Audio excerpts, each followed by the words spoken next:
Today we are counting down the top 10 most valuable and important DC comics from the year 1958. Before we dive into the top 10, let's look at the new titles that DC released in 1958. It was actually a very quiet year for them. As you can see on this chart, only 5 new titles debuted, and in fact the first one on the list was just a one-shot promo comic.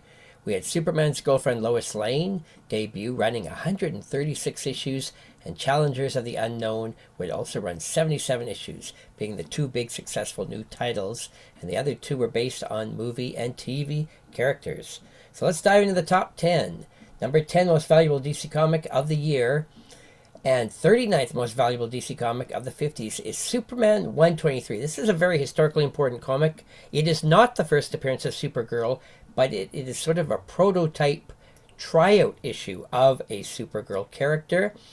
Nevertheless, this is a very highly demanded book at this time. Print run estimated at 810,000 copies, as Superman would have been DC's best-selling title at this time for sure. This is a very exciting time for DC and one of my favorite years for DC key issues. This is quite common now on the CGC census because a lot of collectors have been getting copies graded.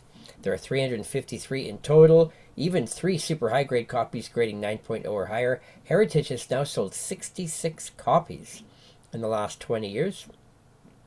Pinkish orange background cover. We have Superman and this Supergirl, both on the cover. 10-cent comics at that time. Using the Overstreet Annual Price Guide, we can see the growth year by year in all conditions, and this book's been a hot mover over the last 15 years. As you can see, the book has gone up more than 4 times in low grade and an incredible about 14 times growth in high grades raw. Only in the last year has it finally stalled, as it's now got a bit pricey in all conditions. However, go to check out eBay to see what people are actually asking for this book, and you'll see that these Overstreet Price Guide prices are still quite low to what's on the real market right now. And just summing up the CGC census, we see that the highest graded copy is a 9.2. No super high grade copies of this book, which we're going to find is the case with any DC comics of this era. This is a long time ago, before people were widely collecting comics. Number 9 comic of the year is Challengers of the Unknown, number 1. After having 4 tryout issues in the series Showcase Comics, Jack Kirby's series finally got its own title, and Jack Kirby did the story and cover and interior art on this. Notice there's no number 1 on the cover, because back then being a number 1 issue was not a good thing. Retailers like to see high issue numbers to prove the popularity of a title. Print run estimated at 228,000 copies. It's number 9 of the year, 34 of the decade. On the CGC census, you can see copies are definitely growing, but still quite tough to find overall. Only 153 copies graded, 3 super high grade copies, and Heritage has sold 68 of this Jack Kirby cover. Using the Overstreet Price Guide, you can see this book has had pretty slow, steady movement over the years. Not a lot of growth overall in the lowest grades. It's been stalled for a few years in all grades, in fact. But over this time period, you can see that the book has almost doubled in high grades raw. On the census, there is a 9.4 and 2 9.0s. The number 8 comic of the year, one of my favorites, I happen to own this one, Superboy 68. This is the origin and first appearance of Bizarro, with a cover by Kurt Swan and George Papp interior art. And Bizarro is quite a unique, bizarre character. That's how he got his name. He is a mirror image of Superman. Print run estimated at 635,000 copies. Superboy was also one of DC's best-selling titles throughout the 50s and 60s. Number 8 of the year and 30th of the decade. And this has really gone crazy on the CGC census. Now there's 576 copies graded, 3 super high grade copies. Heritage has sold 73 of this book. In the Overstreet Price Guide, tons of demand for this book. This book is really on a hot streak lately. You can see in that last 8 years, the book has quadrupled in price in low grade and has gone up, 6 times total in high grade for raw copies. On the census, there's a 9.2 and 2 9.0s. The number 7 comic of the year, this one's a bit controversial, Not everybody agrees this is the first Silver Age issue, but for a moment we're going to say it is, because it's a new Wonder Woman origin which launches a revamping of this book. And Diane will assume a secret identity as secretary to Colonel Steve Trevor. This is number 7 of the year, 24th of the decade. It's Wonder Woman 98. Only 145 copies graded. Wonder Woman copies are really tough to find at this era. Only one high-grade copy. Heritage has sold 25 of this book. In the Overstreet price guide, you can really see the momentum. This book is skyrocketing in all grades. This book has gone up 10 times in guide in the last 7 years, even in the lowest beat-up condition. And in high grade, the book has gone up about 12 times, skyrocketing from $900 to $10,000 in only 6 years, proving its popularity and its rarity. The highest copy graded is a 9.0. Next on our list, number 6. Flash is, of course, considered to be sort of the first real important DC Silver Age character. And here we have the 4th appearance of the Silver Age Flash, the 4th tryout issue in Showcase Comics, and this is issue number 14. Carmen Infantino cover and interior art, and the origin of Dr. Alchemy. And this is number 6 of the year, 19th of the entire decade. This is a tough one in purple background cover, which was popular with DC at this time. 212 copies graded, 3 super high grade copies, 70 sold by Heritage. Overstreet price guide, this has been a pricey book for a long time, being a 4th appearance book. So it has now stalled in all grades for the last 4 years. So this might be a time to try to find a deal on this book. So you can see over this long time period, not much growth at all in low grades. But the book has gone up almost $4,000 in higher grades raw. And on the census, there is a 9.2 and 3 9.0s. Next on our list, number 5 of the year, is Showcase 13, with the 3rd appearance of the Silver Age Flash.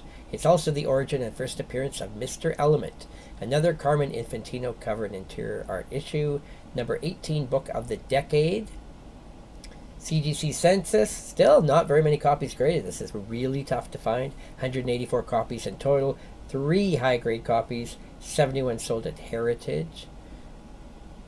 Overstreet price guide, same kind of growth. Kind of slowly moving up year by year, and but it has gone up over $4,000 in this time period for high grade. On the census, there's a 9.2 and 2 9.0s. The number 4 book of the year, definitely the biggest number 1 issue of the year, Superman's Girlfriend Lois Lane. Kurt Swan cover, Kurt Schaffenberger interior art. Lois Lane finally gets her own series 20 years after appearing in Action Comics and Superman every month. Print run estimated 458,000 copies. This would prove to actually be one of DC's best-selling titles, and of course, aimed at the girl readers. Number 4 of the year, 15 of the decade. Still not a lot of copies graded overall. Another tough book to find. 221 graded, 1 high-grade copy. Heritage, however, sold quite a few at 105 copies. Sort of has a Halloween cover. In the Overstreet price guide, again, slow and steady growth in all grades combined. Not a lot of profit in the lowest grades, but again, the book has more than doubled in high grades. And on the census, the best copy is a 9.0.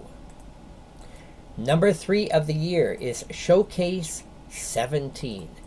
This is one of the most interesting comics of the Silver Age, because believe it or not, in the very first Overstreet price guide in 1970, this ranked as the most valuable Silver Age comic from any publisher. Yes, this comic was worth more than Showcase 4, worth more than Amazing Fantasy 15, worth more than Fantastic Four number 1. This was the Silver Age book that had the highest price tag. Now, it's a lot lower on the ranks lately, but it is still growing in price, ranking 3rd of the year and 13th most valuable DC comic of the decade, featuring Adam Strange, who has his first appearance here with a Gil Kane cover. On the CGC census, 263 copies now. Only one high-grade copy. Heritage has sold 68. Black background cover. Overstreet Price Guide has really jumped just in the last year. Tons of demand right now for this book. You can see that it's really jumped in all grades. So overall in this time period, you can see the book has more than doubled. But in high grades, raw, the book has almost got quadrupled. Big growth in 2021. On the census, 9.0 is the highest copy. Number 2 comic of the year. This has been a major key for decades. Adventure Comics 247, the first appearance of the Legion of Superheroes. Yes, this book predates the Justice League of America, so this was DC's premier superhero team in the late 50s. This book features a ton of first appearances, including Cosmic Boy, Saturn Girl, Lightning Boy, and we've got a Curt Swan cover here, Al Plastino art, and Green Arrow and Aquaman also have backup features in this issue, ranking number 2 of the year and 7th of the decade. Print run estimated at 428,000 copies. The census continues to grow, 403 copies graded, 5 high-grade copies, and Heritage has sold 124 of these. And we've got Superboy on the cover. In the Overstreet Price Guide, again, a nice steady book. It's been growing and growing. It's almost tripled in lowest grades, and the book has quadrupled in higher grades. On the census, there is unbelievably a 9.6, a 9.4, and 2 9.2s of this book. This book's been hunted out for decades, as I mentioned.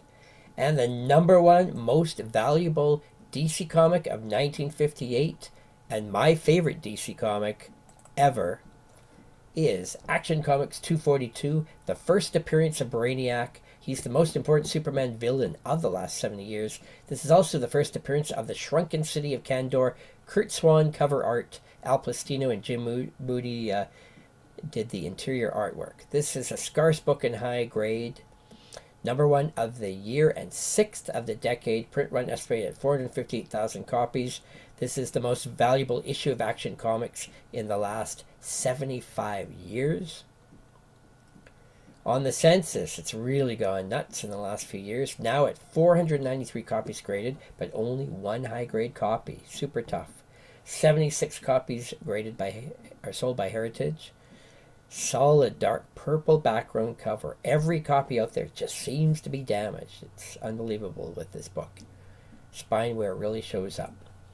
In the Overstreet Price Guide, again, a nice, strong, steady book. It's always moving at a good pace. And you can see over this time period, the book has gone up at least 5 times in low grade and an unbelievable 12 times growth on its original price here in high grade raw. On the census, we have a 9.0 and 2 8.5s. Now, let's compare the top 10 books on the CGC census, see which ones are popping up the most, which are the ones the collectors want, and see which ones are surprisingly rare on this list. Well, the book with the most copies graded is actually Superboy 68 with 576 copies, followed by Action Comics 242 with 493. On the low end, the Wonder Woman has really proven to be rare, only 145 copies graded, and yet prices are skyrocketing on this book. We found that Adventure Comics 247 had the nicest batch of really high-grade copies. Luckily, every book on this list had at least one 9.0, but that was the highest for many of the titles on this list. So there you go, the top 10 books of DC for the year 1958. Please subscribe to this channel. We do this video every week. Thanks for watching.